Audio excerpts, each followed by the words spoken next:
आज मेरा व्लॉग का स्टार्ट मेरा भाई करेगा।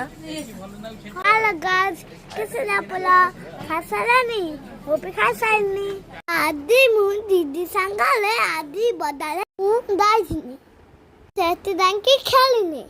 आधी मुन नलो देखी दीदी करनी दीदी नलो किंडला मुन नलो खाइनी मु आधी मु गुतुबु खाइयाकु इच्छा थिला मो छिया मो गला बिंधिला ए फूल गुतुबु खाइनु फूल टेस्टी लागिला खाइला मु दा गली मोमो खाइयाकु दीदी आधी फुकी फुकी खाइले भारी टेस्टी लागला दीदी खाइदेला दी ताती के सब खा देला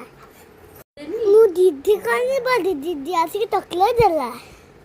पहला आइसक्रीम खाया को गनु आइसक्रीम पहले गल पहला कांदी में बोले दीदी ता आइसक्रीम मत दे देला दीदी ता आइसक्रीम देला मु ताला ताती ताती खा जाने बहुत टेस्टी लगला बढ़िया लगला ओत्ता पाए टकले चाय की खा जनु ओत्ता आसी वाला हमें घर पालेनु तब इतने घर भीतर पसियनु देखो तो मुझे चॉकलेट खाती वो मामा पाए गुत्तू बांधे सब खा ले